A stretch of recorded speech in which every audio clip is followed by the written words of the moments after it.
Good evening, fellow punchers. Mickey D back with you here about 6:45 on Saturday evening.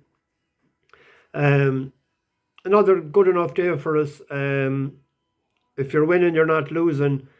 The double came in. Cairo just hung on. It was getting squeaky bum time there in the last 50 yards. Two surefire winners, second and third, both first time out, ran very creditably. Wise Eagle, our second time in 3 days for us, done the trick there, won causally. Great horse, that's his 10th time, nine on the flat and one bumper. Great horse to have. So Colin Keane let us down again. I don't know when he has rode a winner for us, or if ever, and I've tipped him up a few times. Well, not lately anyway. Casanova got placed. That was 33-1 last night. From a high draw. The high draws had an advantage today. 4 out of the first 5 were drawn 16 or higher. Pierre Lapin was in 4 and No More Porter in 5. They ran very respectively. We were drawn in 7 on the other one. A huge gamble on that all night and today. And went off 6 or 7-1. It was 20s last night. It wasn't all the bus money anyway. But still a profitable day. We've done all right. Now, tonight, there's brilliant racing, and I won't see some of it because I have to go out and finish the back lawn, although I might leave it till some of it till the morning. I got the front one done today. There was grass growing for the week I was away and great growth. But there's 5 grade ones in Saratoga tonight. Epicenter is in the Travers. That won the Jim Dandy. It was second in the Preakness and in the Derby. It's Epsom, or the Kentucky Derby. It's 5-4 favourite. Should be hard to beat. Although there's a horse that's won 3 for 3, seems to be improving. Jack Christopher will probably win, and Jackie's Warriors out tonight. They're long odds on shots, and there's a 7-4 favourite in the Group 1s. The first, and Broome is favourite in the Sword Dancer. That's at 10:05. I've seen the Queen of the Bus mentioned earlier. I think it's that she missed the price. It's 11-8 with 365 now. I see it was 5-2 this morning. That was second in the Delmare in the Breeders' Cup to Ubir. But it wasn't that great of a Breeders' Cup looking back on all the forum in comparison with other years. Gufo was down the field in the Breeders' Cup in Delmare, but it won this race last year, the Store Dancer. But he doesn't seem to have the same toe as he had when he was a 3 and 4 year old this year.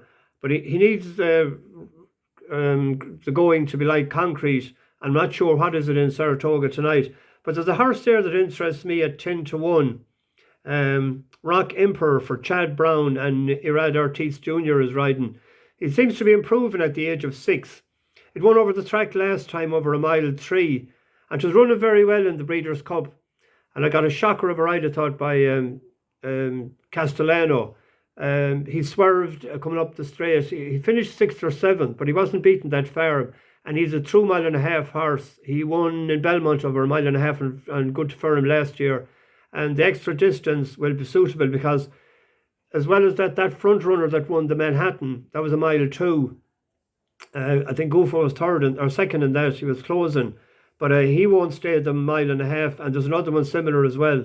I suppose Broome is the one they've all to beat, but I'm backing, and I backed it already at 10-1. About 10 or each way on it. On Rockemperor, Paddy Power, the Green Bookie is paying 4 places. Epicenter should win as well at 5-4 if you get it. Tomorrow, I picked out 3. 2 4-1s and a 5-1. The grand each way treble if it came in. In the 150 at Goodwood, it's a 6 furlong sprint, the 7 declared. There'll be only 2 places in this now, doing it each way. Dusky Lord, trained by Roger Varian. It's a 4-year-old. It's out of Twilight Sun. It's 3 for 10 lifetime. Last time it ran in Goodwood was in July. It was a closing second over 5 furlongs. Jack Mitchell won him the only time he rode him before. It was, I think it was in Brighton. But he has the 5 runs that he has had this year has all been at 5 furlongs. It's back to 6 should suit. That's a 4-1 shot. 'Twas 9-2 earlier. In the 2:15 at Yarmouth, it's 1 mile 2, 8 declared. The favourite is Brilliant Light, who won for us in Ripon at 6-1 a couple of months back. It's carrying 10 stone 2. Now, Ben Sroor, the trainer, is 0 for 16 in the last 21 days, and he's 0 for more now because he had a couple of losers today. I think the 6th of August was the last time he had a winner. Rogue Bear, in receipt of £7, is worth a bet.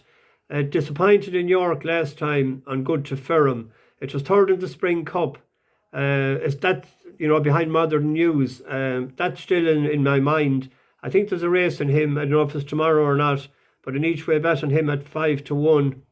And the 5-10 as well in Yarmouth. Media Guest is top weight for George Mergerson. Tom Queally riding. And Queally is only had 14 rides in the last 21 days, but he had 3 winners and 3 places. He was second and third on this horse the last twice, both in Yarmouth. The first time it sort of tired because it had been off for a couple of months. Last time there was only a 3-horse race and it was only beat very little but it has won over the track before on Good to Soft of 74. It's only 2 pounds higher now on 76. I just hope that Queally, when he gets into the drive, would get into a drive position and use his legs. He seems to be very still and motionless in finishes of late. So somebody get on to him and tell him, use the plan tomorrow. There's the 3. So if you had an each way treble and a pint win on each of them, we'll say. Paul McNiff was looking for a song. Might be time. I'll get it done. Last night as I lay dreaming of pleasant days gone by. No, that's the wrong song. Last night I had a pleasant dream. I woke up with a smile. I dreamt that I was back again in dear old Erin's Isle. I thought I saw Loch Allen's banks in the valleys down below. Sure it was my lovely Leitrim where the Shannon waters flow. I stood enchanted by the scene of grandeur and delight. I headed off for Carrick town before the dark of night. I passed Sheemore, that fairy hill where flowers wildly grow, and I saw the grave of Finn McCool where the Shannon waters flow. The next I saw was Fena town with her ancient abbey walks, where the preaching of her holy monks re-echoes through her hall. I stood with reverence on the spot, reluctant for to go, from the town of saints and sages where the Shannon waters flow. I've travelled far from these great lands, from the east unto the west, but of all the islands I have seen, I love my own the best. Mind if ever I return again, there's one place I'll go. It'll be to lovely Leitrim where the Shannon waters flow. That's for me neighbour up the road, Colin. He's a good Leitrim man. So Mahavas. Best luck to all the Leitrim people for the rest of the year. Over and out. Bash the bookies.